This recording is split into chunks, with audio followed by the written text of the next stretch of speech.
एक समय की बात है, एक छोटे से गांव में गंगा नाम की एक लड़की रहती थी। गंगा का मन बहुत कोमल और दयालु था।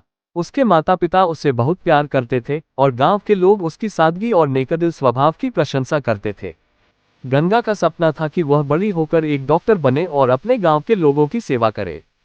गंगा की पढ़ाई में गहरी रुचि थी। वह रोजाना सुबह सुबह उठकर सूर्योदय से पहले ही पढ़ाई शुरू कर देती थी।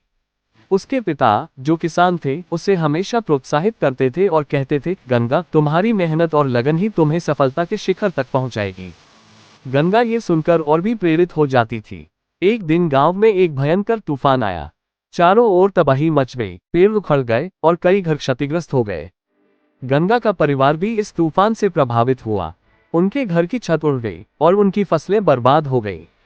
इस कठिन समय में गंगा ने अपने परिवार और गांव वालों का हौसला बनाए रखा। उसने अपने पिता से कहा, पिताजी, चिंता मत करो।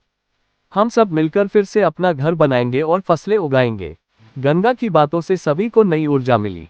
उसने गांव के बच्चों को एकत्रित किया और उन्हें पढ़ाने लगी, ताकि वे अपने दुख दर्द को भूलकर पढ़ाई पर ध्यान केंद्रित कर सकें। गंगा का समर्पण देखकर गांव के बड़े बूढ़े भी उसकी सहायता करने लगे। धीरे धीरे गांव में खुशहाली लौट आए। समय बीतता गया और गंगा ने अपनी मेहनत और लगन से पढ़ाई पूरी की। उसने डॉक्टर की परीक्षा पास कर ली और अपने सपने को साकार किया। वह अब एक सफल डॉक्टर बन गई थी, लेकिन उसने अपने गांव को कभी नहीं भूला। गंगा ने अपने गांव में एक छोटा सा क्लिनिक खोला, जहां वह लोगों का इलाज करती थी और उन्हें स्वस्थ जीवन जीने के लिए प्रेरित करती थी।